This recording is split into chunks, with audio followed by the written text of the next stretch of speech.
Hi students, let's see international related news. Here there is a news about China and Lithuania diplomatic row. What is this diplomatic row and where this all started? These are the newspaper extracts you can see here. Let us see. Here the issue between China and Lithuania is about Taiwan. Last year, Lithuania, it is a European country. It is Asia. This Europe country allowed Taiwan to open a de facto, that means in practice, not de jure. Here you will find two terms related to legality, de jure and de facto. De facto means not legal, it is for all practical purposes, it is an embassy. Now what is the issue with Taiwan and why China and Lithuania were fighting against this issue? Here you can see the embassy in Lithuania. The new office bears the name Taiwan rather than Chinese Taipei. Here this is the term. Here the embassy is saying only Taiwan instead of Chinese Taipei. The name used in many other nations to avoid offending China. If anyone calls Chinese Taipei as Taiwan, China is getting offended. Now, why it is getting affected? Now, what are various other issues? China has recalled its ambassador also from Lithuania and downgraded diplomatic ties with Lithuania. So, this is the consequence of treating Taiwan as a almost practically independent nation. Pressuring companies also, China is pressuring companies to stop using Lithuanian made components. It has also blocked Lithuanian cargoes from entering China. So it is restricting the business activities also with Lithuania. So ties are getting strained. Now the major reason behind this is about Taiwan. We have to see brief history about the Taiwan, then only we can come to know about the severity of this issue. Here it is Lithuania, it is a European country, and China and Taiwan. This is, now you can see world map also and Europe map. Brief history, China follows one China policy. This is the crux of the matter. With respect to international diplomacy, China always wants other countries follow one China policy. It says Taiwan is an alienable part of one China and there is only one Chinese government, that is communist government. Whoever wish to have relations with Taiwan, they should follow or they should approach the communist government in mainland China. So that is one China policy. What is brief history? That it goes back to 1949. In 1949, civil war ended in China. There was intense civil war between communists and nationalists. That time the nationalists were called Kuomintang party, and here you will find two people. Here one is Kuomintang who is representing Kuomintang party, Chiang Kai-shek, and another one Communist party leader Mao Zedong. China mainland was called People's Republic of China, whereas Taiwan called Republic of China. Here what happened means, in 1949, immediately after the end of Second World War, Chinese Civil War also concluded, Communist China emerged. In the process, the nationalist or Kuomintang party, these people fled to new area that is called Taiwan. So these Kuomintang party, they says they represent true China. On the other hand, communists are saying they represent the true China. The Chinese mainland was under communists.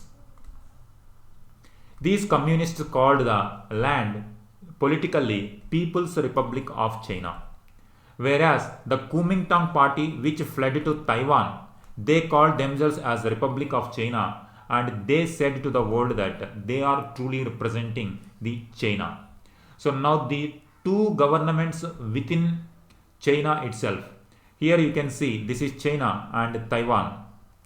During civil war, this mainland occupied by Communist Party and Communist government emerged in 1949, and this is a major event in the communist history itself. And the nationalists or Kuomintang party went to Taiwan. There they established government. This is called People's Republic of China. This is Republic of China. Now, to Chinese government, what should happen in the diplomatic world? How to treat with China? Now, during that time, we have to remember that it was the period of Cold War. In Cold War, on one hand communists, on the other hand capitalists. Now naturally, communists supported China and capitalists supported Republic of China, Taiwan. And in fact, you will be surprised to know that China was given United Nations Security Council seat as well. In 1945, United Nations was established, and in the United Nations, 5 permanent Security Council members were there. One among the permanent members was China. Now see which government should be represented here, whether it is communist government or nationalist government. That time USA was very powerful. USA supported Republic of China. That is why Taiwan government, the government of China which is located in Taiwan, they got the United Nations Permanent Security Council seat as well. It continued for many decades till 1971. It continued. In 1971, gradually the Communist Party in China and USA got good relations, and even Cold War also, the severity of Cold War also reduced. And in 1971, Taiwan held a Security Council seat and represented China in UN until 1971. Republic of China replaced with the People's Republic of China, that is Communist China, in 1971. So this is the history of Taiwan. Now in Taiwan itself, this history is continuing. Now as Communist China now started becoming very powerful, now China is becoming very strong. Under this context, some countries, European or American countries, they try to use Taiwan as a diplomatic card. In Taiwan itself, what is the public opinion in Taiwan? There are 3 types of voices.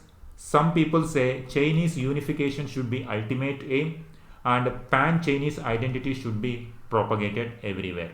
That is one voice, one political voice.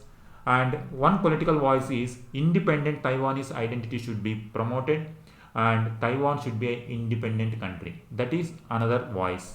And some people say status quo should be maintained. Status quo means Taiwan is almost de facto. Now in Lithuania case also we have seen like de facto. This is not de jure. De jure means legally you are accepting it as an independent country. But it is de facto means in all practical purposes, countries are treating Taiwan as an independent nation. But once again, people cannot go against China, and on one hand they are following Chinese good relations, trying to follow one China policy on one hand, and for all practical purposes having different deals with Taiwan. So see here you will see Taiwan president. So these are the different voices that are there in Taiwan. Because of these issues, often we will see in news that whenever there is issue or whenever any country try to become closer to Taiwan, from China reaction will be seen. This means in this case China takes Lithuania is trying to create a rift between Taiwan and China. That is why China reacts, and in this context China-Lithuania diplomatic row is seen. So this is issue in this particular case. Thank you.